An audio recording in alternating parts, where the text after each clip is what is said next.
Hi, this is Joel Crane. I'm Investor Relations with Cobalt Blue.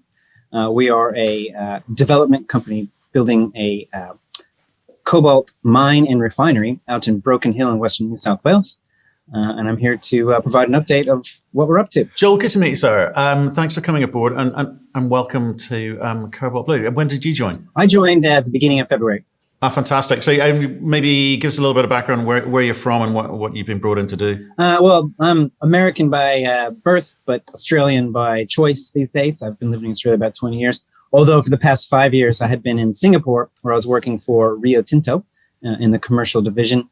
I was a manager in the market analysis team, basically a inside analysis of all the major commodity markets that Rio is either involved with or would like to be. So that was a great experience to really get that deep insight there. Before that, I was a commodities analyst with two major international investment banks, where I work with the global equities team and I forecast all the major metal prices. So about 15 years all up in the space. And so what have you been brought in to do? I mean, because obviously I know that Joe and Andrew are over in the States at the moment, and we'll talk about that in a second. But you've been brought in to do what or help how? First of all and foremost, just taking up the role as investor relations. So Joe, the CEO, and Andrew, the executive manager, have been very diligently speaking to the market and doing all the interviews for everything that's required to get the message out. But given where we're at in terms of development with the project, that need to be basically a single full-time role. So that's what I'm doing out there, tapping my connections and knowledge in the space and just trying to get the word out. Good stuff. Well, why don't we talk about what Joe and Andrew are doing over in the States? Where are they, and who are they talking to? They are just wrapping up a trip to Washington, D.C. They accompanied the Australian Minister of Trade, Mr. Tien, and there he was meeting with the U.S. Department of Commerce and the Commerce Secretary. And you probably would have seen a couple of headlines, but basically the U.S. and Australia have entered into sort of a formal negotiations or deal where the U.S. would like to use some of its trade and export facilities, loan facilities, to help Australian critical minerals projects get up and running. So basically just making monies that are available for, that the U.S. makes available for what they consider important projects overseas, to those particular projects, that, especially ones that they deem of great importance. So they were accompanied by two other actual producers, opposed to developers, Iluka and Lynas Rare Earths. So it's a pretty good company to be in. Not bad company at all. So this is all part of the US trying to make friends, because the critical minerals system internally is not quite there yet. So they're reaching out to allies and providing funding. I guess this is like export credit funding, so cheap money, as it were. Is that why Joe and Andrew are over there, or was it more broadly to say, let's try and establish some kind of relationship? Well, I think really all of the above. They were there. They were invited to attend because Minister Tien has identified our project as one that is of critical importance to not only Australia, but really to the world and to the battery making world, because we're hoping to provide ethical cobalt to battery makers, which is in pretty short demand around the world. So this is a product that we'll be sending to numerous places around the world, and obviously the US would like to be a part of that market as well. Okay, and you've obviously just achieved major project status in Australia. That's got to be helpful in terms of, I say, being able to be in the same room as the Lynases of this world is good news for projects as young as you guys. But tell me, how are things progressing at the moment? Where are you? Because last time I spoke with Joe, I think it was, you're talking about getting product out into market for testing by partners to try and establish some sort of credibility. But have things advanced? Yeah, greatly since you last spoke to Joe. So last year was all about building and running a pilot plant. So they're basically taking the core samples from the drilling programs of the past several years, and putting that, crushing that, milling it, making it concentrate, and putting it all the way through our refinery to come up with an end product of that can be sent directly to battery makers around the world. So that's MHP, mixed hydroxide precipitate, which is sort of the green pasty stuff that's got both cobalt and a bit of nickel in it. We're also able to make cobalt sulfate, which is really the direct input into a battery. So we're able to take those two products and send it to about 30 commercial partners around the world in Japan, Korea, India, and Europe. That program is now over, basically dismantling the pilot plant and upscaling it into what we're calling the demonstration plant. So the difference between the pilot plant and demonstration plant is size, really. So what we're doing is moving the concentrate circuit out to site, which is just 23K down the road from Broken Hill Township, where the pilot plant was. But we're establishing that on site. And right now, we issued an ASX announcement actually last week showing some pictures and some video of our first blast. But right now, we're going directly into the resource, creating a box cut that's going to be about 80 meters in length, and then we'll intersect the ore body about 40 meters down. Be able to take the actual ore from the asset itself, crush it, make the concentrate on site, then take it back to the upscaled refinery in Broken Hill, and again make the MHP and the cobalt sulfate to again send to our commercial partners around the world for qualification purposes in a larger scale. What's the end game here? Because you've got about 30 or so people, as I understand it, like trialing the product, and you've got the MHP and the sulfate. When you go into commercial production, are you going to have multiple lines, or are you looking to find one partner with one offtake agreement producing one product, i.e. the efficiency there is, I guess, what important to you in terms of margin, but also the sense of security of getting an offtake contract with whichever company, battery manufacturer, OEM, etc., is going to be important to you. So how are you guys thinking about planning that? Well, it's a good question that we don't have a definitive answer to yet. That'll all sort of come down to how we end up funding the project, because we are looking for a major partner. And one of our strategies is not to sign an offtake agreement that doesn't have any value placed to it. We think that actually makes our project a bit more, I guess, perhaps difficult to approach from a major partner. So we're hoping someone can come in as sort of a JV, or perhaps a payment line for some of the offtake, or prepayment for the offtake, as opposed to just sort of a promissory agreement or that a lot of our peers, I suppose, around the world have done. Because if you're approaching a major partner, we're talking like a battery maker or a European car maker, something like that, and you say, look, we would like you to take become a partner with the project. However, if we've already promised 30% of our offtake for 5 years to someone else, that makes the project perhaps a little less attractive. So we're playing around with a bunch of different strategies for that, but eventually we hope to have a number of customers for end use. We're going to have about 3,500 tons of our product. And that's in a market of about 150. So it's a pretty chunky amount that will be available for the rest of the world. I mean, the ethical component to this has always been a big part of the narrative. And I think, if you do XDRC, you're top 10 producer by size of operation here potentially, excluding the potential in Queensland, which we talked about previously with Joe.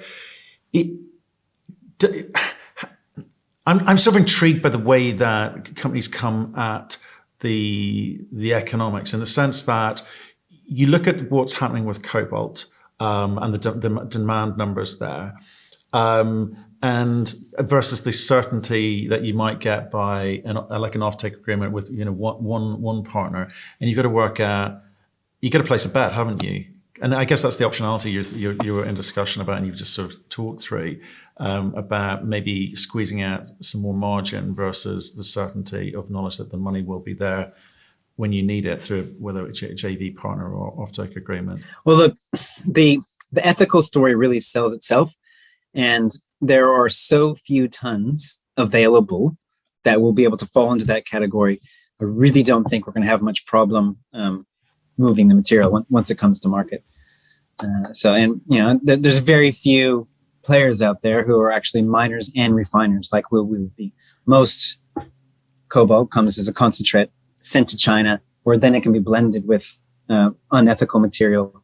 So you really don't, without any sort of traceability, you don't know what you're getting. So we're just skipping all those steps and just going directly to either a battery maker or an auto maker. No, and of course, sorry to bring it a little bit back to the macro here, but again, it informs your decision making. Which there's still that debate going on about LFP batteries, and basically, there's a lot of new design batteries for different use cases coming through. And people, some people would be concerned to say, well, actually, cobalt's going to be designed out of batteries. I mean, what's the reality of what you're seeing, what you're hearing from all of these partners? Yeah, there's a few aspects to this debate. I think the one thing we have to just sort of take a step back and look from the macro side is the market for any battery is growing at very fast and strong rates. Everyone's got different numbers, and obviously that the demand will sort of go up and down. But we can all agree that the demand for batteries, whether it be in EVs or stationary batteries, is very, very strong, and that's for all battery types. Over the past couple of years, it's very clear, and the data doesn't lie, some of the nickel and cobalt bearing batteries have lost market share to LFP, or lithium ferrous phosphate. So batteries have got a lot of iron in it. That's for a couple of reasons. And there's really two trade-offs when you're talking about LFP versus nickel cobalt bearing batteries. The two trade-offs are energy density and cost. And both of those right now sort of favor LFP. That's because particularly with very volatile lithium, which is in both ends of batteries, so you can't really escape that, but also nickel and cobalt prices. Not only prices are variable, but also where you're sourcing those from, back to the ethical debate. And that's worried a lot of battery users. So they've had to make a trade-off of those aspects and energy density.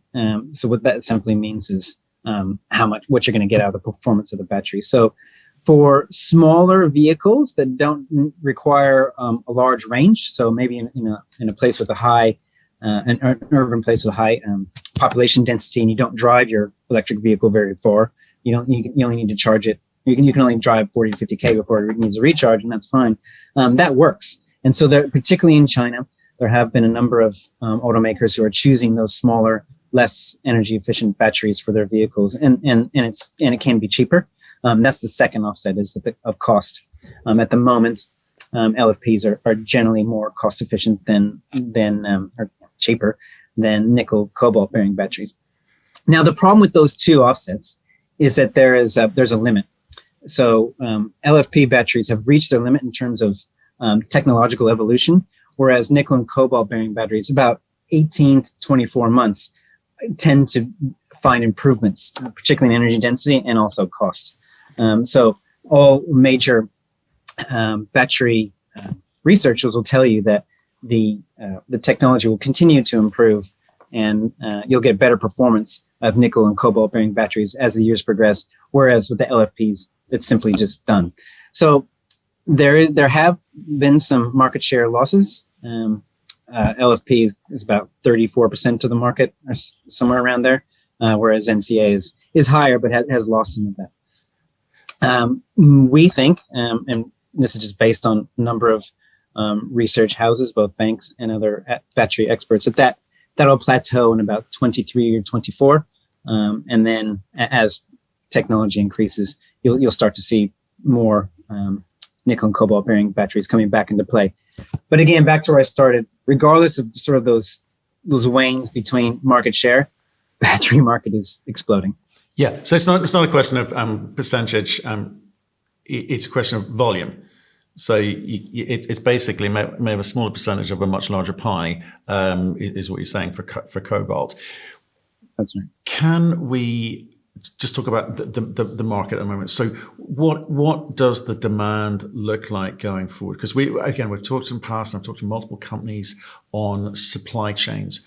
OEMs getting nervous, battery manufacturers getting nervous, trying to identify where their supply is coming from, being briefed to go and get it, not at all costs, but get the best possible deal on the table now. Cobalt market, quite small, limited optionality for OEMs.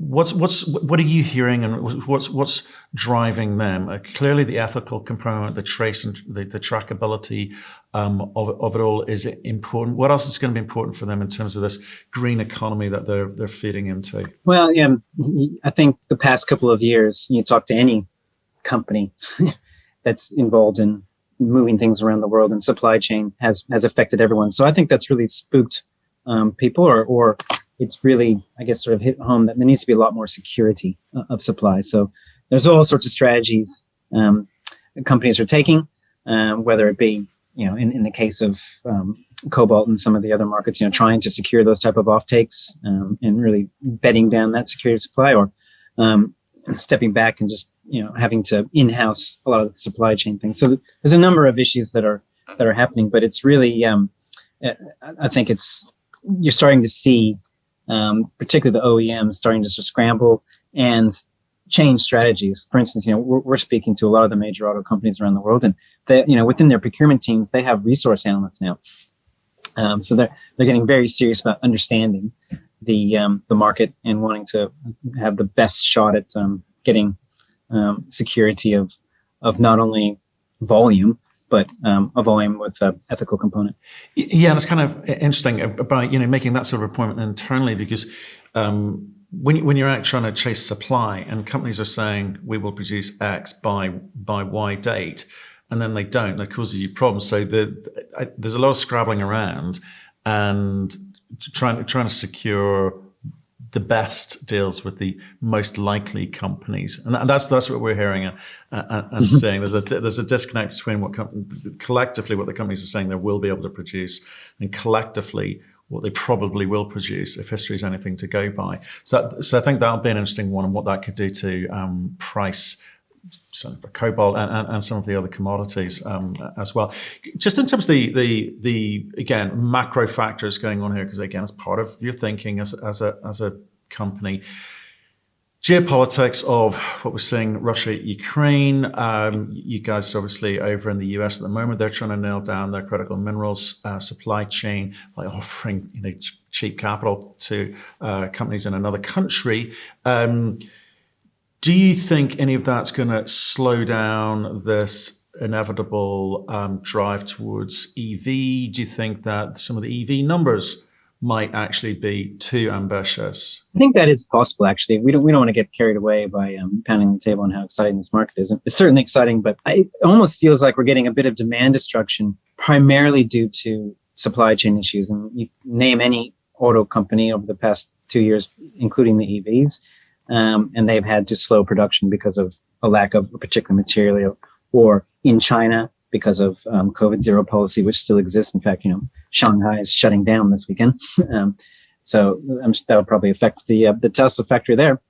So I think that you're getting demand destruction, not because of consumer demand, but because of the ability to produce the amount of product that is required. So that's certainly something that'll be impacting markets and perhaps could affect some of those demand numbers that were forecast that we see out there. And I have seen a couple of major forecasters pull back some of the ambitious EV numbers over the next year or two, simply because of those production issues. Yes, well, yeah. Yeah, we've had conversations where definitely that, what you said, totally agree with that, but also a little bit about inflationary costs across energy, across food, across multiple things that the everyday guy and gal has to contend with going forward, and the disposable income, and then this movement from internal combustion engines to electric cars. Maybe the decisions get delayed a little bit, but and maybe even the designers, the OEMs, have to look at design cases. Can they create different vehicles for different use cases, whereby maybe the battery component is smaller, just to be able to keep the cost down, rather, and that, those sorts of things. I'm trying to feed that back to see how does it affect you and your view of your ability to sell into market. So you're a big project now.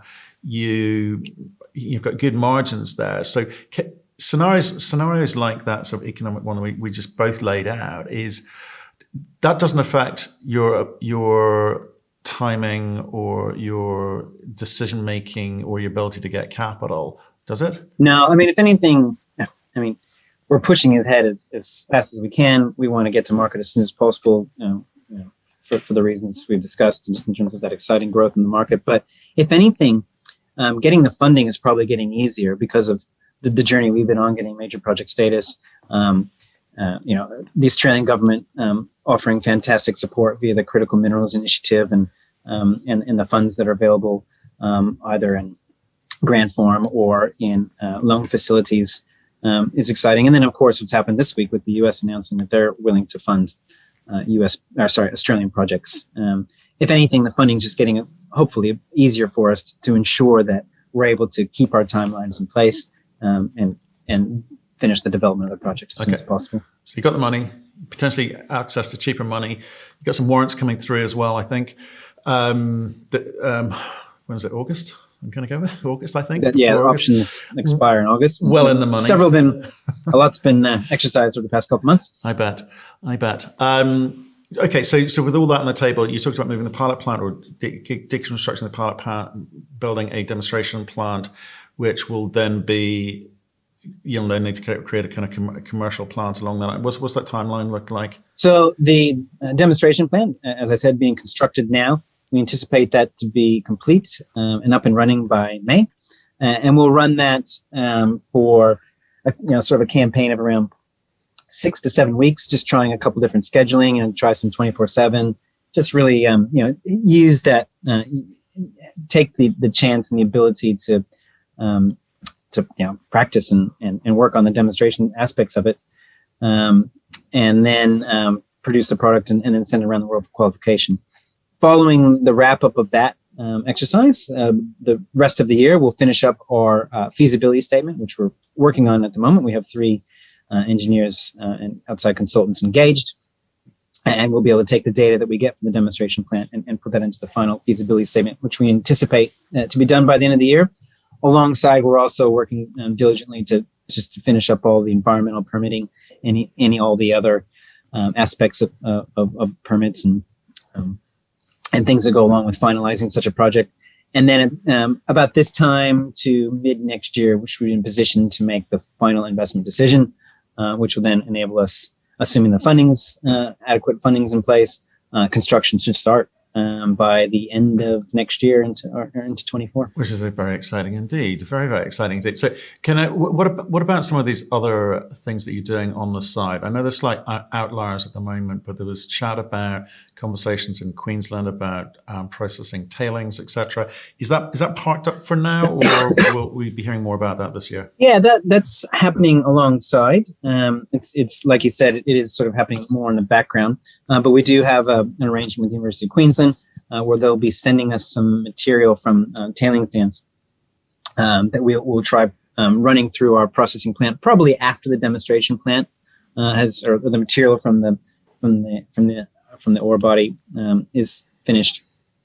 Then we'll be able to treat some of that material, really just testing to see if we're able to make the same sort of product out of